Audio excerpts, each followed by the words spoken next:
Well, but I'm short, so I might fuck it up.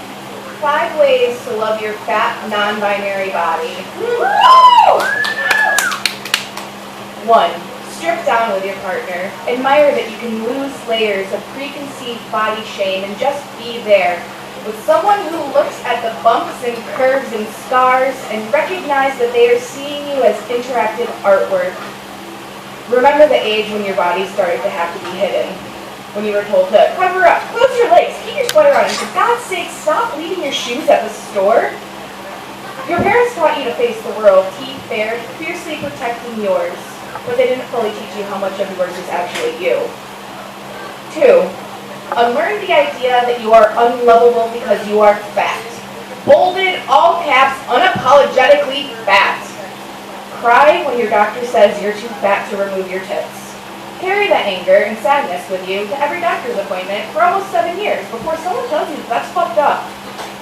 Realize that no one is going to look at you and see someone who overcame constant hiding in bathroom stalls by saying you had a stomach bug and figuring out how to deal with the shame of your doctors and nurses' compliments on your weight loss.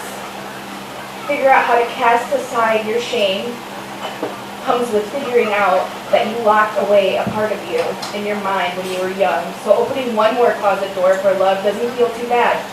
No one ever told you to love yourself first. You do cut your tits off though. 3. Stop falling into the trap that being non-binary looks the same way. Thin, androgynous bodies with symmetrical faces and flawless Instagrams. You don't have to be featureless to be outside. Your lumps and curves and concave places aren't subtracting factors to your identity. Rather, they are additions. Complicated algebraic formulas that come up with the answer, you are who you are, and who you are is beautifully flawed. Too bad you spent all those years failing math. 4. Throw away the rest of the not enoughs in your life. This isn't a bill to pay. Coming up short change to people's perceptions isn't your debt. You don't owe any part of your identity to anyone, and there isn't any IOUs for self-esteem. There isn't a bank anywhere that lends out loans on your love. You have to realize that you just existing is enough to make you worth loving. 5. Admit to yourself that you don't feel trans enough because you don't have a set standard of manhood or womanhood to reach. Struggle constantly because you've never had the words to fully know yourself. And carrying around the dictionary got too heavy in grade school once you found out there were over 1,000 new words a year. Realize that the words you use to describe yourself don't always have to be your words, because Prince said it best.